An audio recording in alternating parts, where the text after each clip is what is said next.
Today we're diving into the most misunderstood songs of the 1970s, songs that weren't what they seemed. Number 10, Born to Run, Bruce Springsteen, 1975.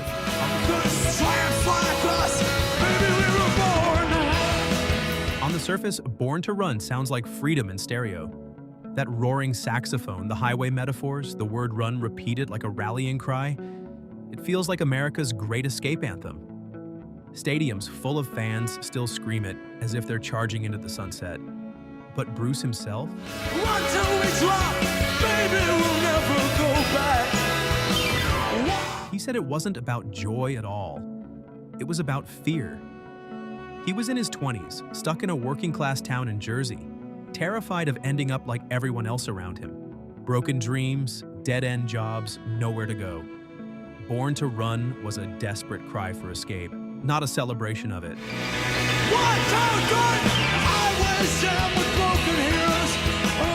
Yet fans made it their road trip song, their freedom anthem. Politicians even tried to use it for campaigns, completely ignoring that it was actually about hopelessness and claustrophobia.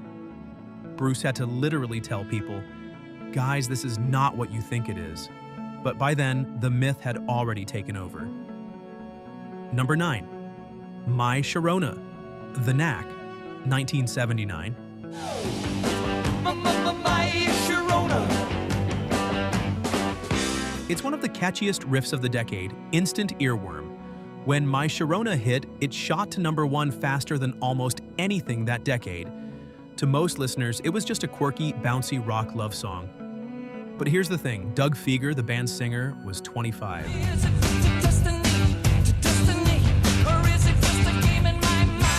Sharona Alperin, the inspiration? 17. At the time, nobody blinked. Radio didn't care, MTV didn't exist yet to magnify it, and fans just thought it was fun. But looking back now, it's impossible to hear that obsessive chorus, My Sharona, without cringing.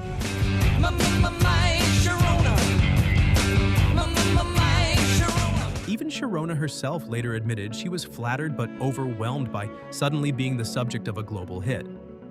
What's wild is that the public misunderstood it for decades as just another cheeky rock song. Only much later did people start pointing out, wait a second, that's actually pretty creepy. Number 8, Just What I Needed, The Cars, 1978.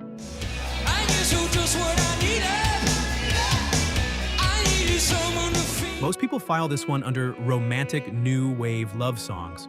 It's cool, it's sleek. It's even been used in commercials as a sweet little background track. But Rick Ocasek was laughing at all of us.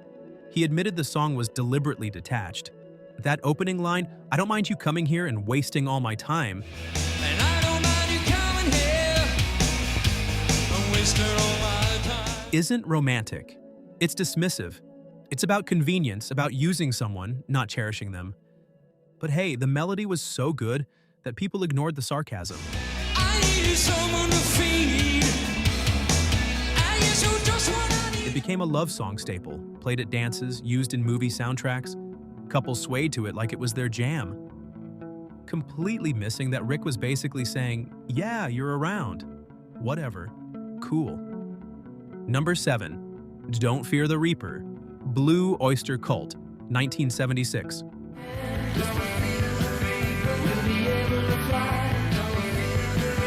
This one sparked real panic. Parents thought it was encouraging teens to kill themselves. Rumors spread that it was about suicide pacts. High school guidance counselors actually brought it up in anti-suicide lectures. But Donald Rosser, better known as Buck Dharma, the band's guitarist, Romeo and Juliet are together in eternity. said the song was about the inevitability of death and eternal love. It wasn't about giving up. It was about the idea that love could transcend even death. Problem was, lines like, come on, baby, don't fear the reaper, didn't exactly make that clear. Come on, baby, don't fear the reaper. Baby, take my hand. And the haunting guitar didn't help. So the misunderstanding stuck. By the time Saturday Night Live immortalized it with the infamous More Cowbell sketch decades later, the song's real meaning had almost become irrelevant. People either feared it or laughed at it, but very few actually understood it. Number 6. Hotel California. Eagles, 1976.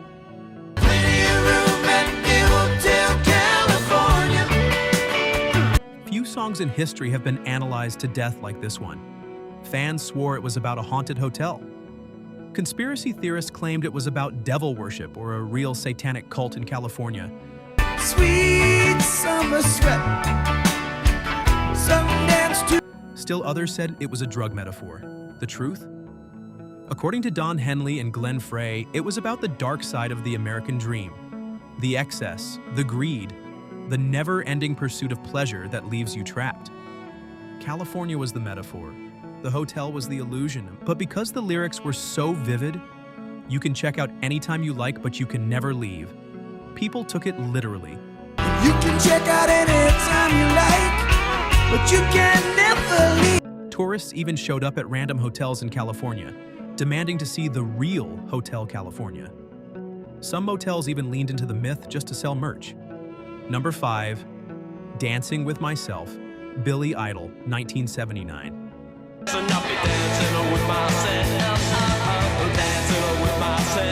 This one fooled everyone. On the surface, it's a fun, bouncy new wave anthem about dancing alone, maybe feeling lonely but making the best of it. Club DJs loved it. Kids jumped around to it like it was innocent. But Billy Idol later admitted it was about, well, let's just say self-entertainment.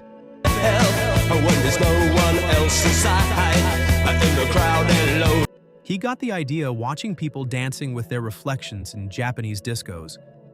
From there, the metaphor wasn't exactly subtle, yet for years radio stations blasted it as just another party track.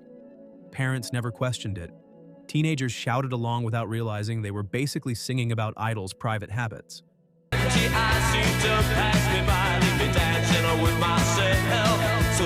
Only later did the meaning start leaking out, and by then it was too late. It was already a dance floor classic. Number 4, Imagine, John Lennon, 1971.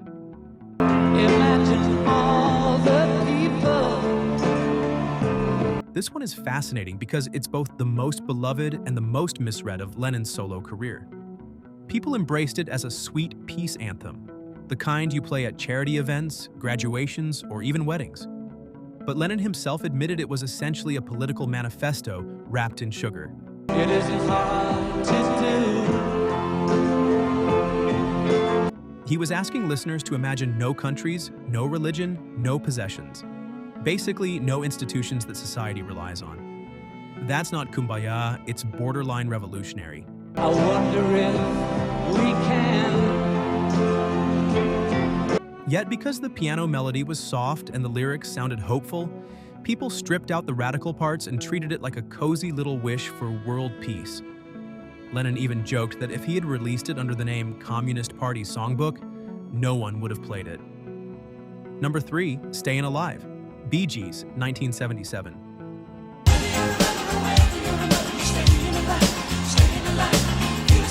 The disco anthem of the 70s, immortalized by John Travolta strutting down a New York sidewalk.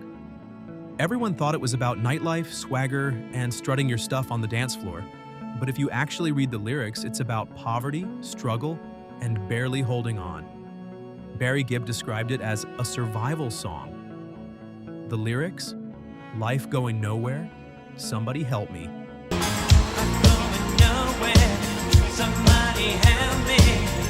Aren't glamorous, they're desperate. Yet thanks to Saturday Night Fever and the irresistible groove, nobody cared.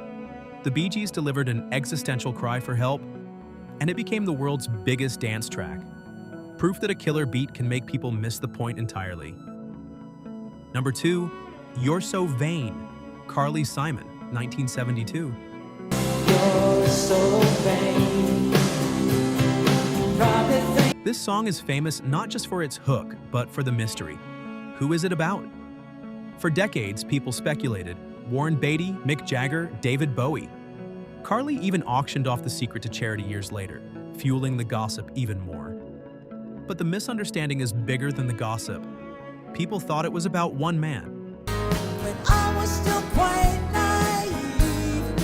When you In reality, Carly admitted it was about the type of guy who's self-absorbed enough to think the song must be about him. The irony was the whole point, and most listeners missed it completely. Some dreams, there were clouds in my coffee, clouds in my coffee. Instead of recognizing it as a brilliant satire of narcissism, the public treated it like a juicy piece of Hollywood gossip. Even today, people argue about the real man behind it, proving the song's joke worked a little too well.